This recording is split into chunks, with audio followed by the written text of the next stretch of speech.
When life gets hard, you don't reach out. You pull in. You cancel plans. You stop texting back.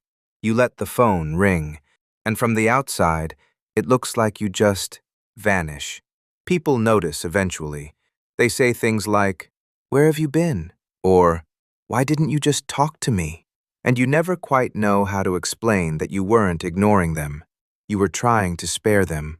Because the truth is, when you're falling apart, your first instinct isn't to ask for help.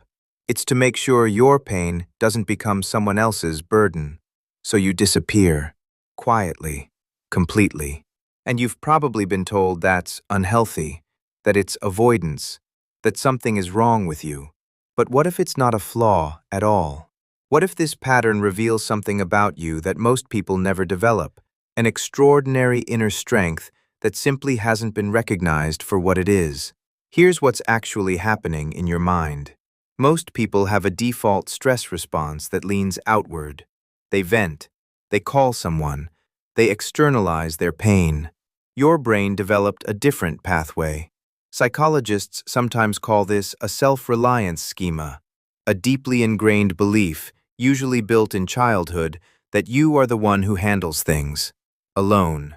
Maybe you grew up in an environment where showing pain made things worse.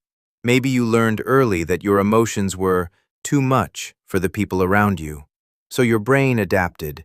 It built a system where struggle triggers withdrawal, not because you're weak, but because at some point, containing your pain was the safest and most responsible thing you could do.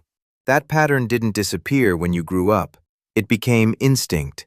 And here's what nobody tells you about this instinct. People who withdraw to process pain develop an unusually high capacity for emotional self-regulation. You've been sitting with difficult feelings your entire life without offloading them onto others. That means you've built an internal resilience that most people never need to develop. You know how to endure. You know how to think through pain instead of reacting from it.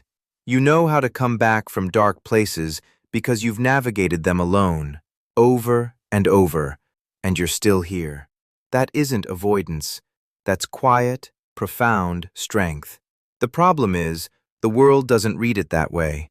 Society rewards people who share openly, who perform their vulnerability publicly. And when you go silent, people project their own meaning onto your absence. They assume you're angry, indifferent, selfish, but none of that is true. You disappear precisely because you care. You're not running from people. You're running from the possibility of dragging them into your storm. And that impulse, that willingness to absorb pain so others don't have to, is one of the most selfless things a person can do, even when no one recognizes it. So if you're someone who disappears when life gets heavy, hear this clearly. You are not broken. You are not avoidant. You are someone who learned to carry weight in silence, and that has made you stronger than you realize. The only thing left to learn is that you don't always have to carry it alone. Not because you can't, but because you deserve not to. If this felt like it was written about you, leave a comment and tell us. You might be surprised how many people feel the exact same way. And if you want more content that finally puts words to what you've always felt, subscribe. We'll be here.